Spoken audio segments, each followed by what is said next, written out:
நீங்க எல்லாருமே யுகபாரதி அவர்களுடைய கவிதையை படிச்சிருப்பீங்க. இந்த கவிதை உங்களுக்கு தெரிஞ்சிருக்க வாய்ப்பு இல்லை. இந்த கவிதையை நான் உங்களுக்கு வாசிக்கிறேன்.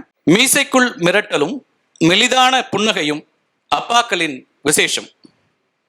யாரிடம் என்னவா இருந்தாலும் மகன்களிடம் தொலையாது அவர்களின் கம்பீரம்.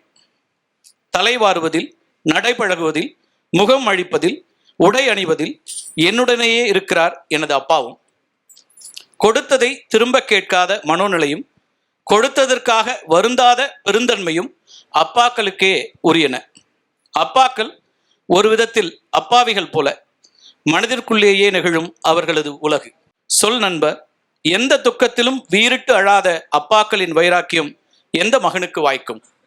இது எல்லா அப்பாக்களுக்கும் பொருத்தமான ஒரு கவிதை. இந்த கவிதைக்கு பின்னாடியும் அவருடைய அன்பு இருக்கு. 2004 என்னுடைய தந்தையார் பற்றி ஒரு புத்தகம் வெளியிட்டேன்.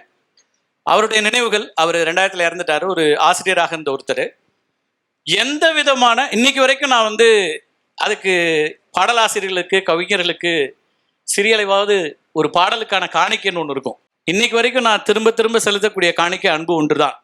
அதுக்கு எந்தவித எதிர்பார்ப்பும் இல்லாமல் ரொம்ப குறுகிய நாட்களில், அப்போதும் அவர் ரொம்ப அதிகமான திரைப்பாடல்களை எழுத தொடங்கிட்டாரு, எழுதிக்கிட்டே இருந்தார். அதற்கிடையில் இந்த புத்தகத்திற்கான நாள் ரொம்ப குறைவாக இருந்துச்சு. 1-2 நாட்கள் எனக்கு நினைவு இருக்குது. கிட்டத்தட்ட 21 ஆண்டுகளுக்கு முன்னாடி அது.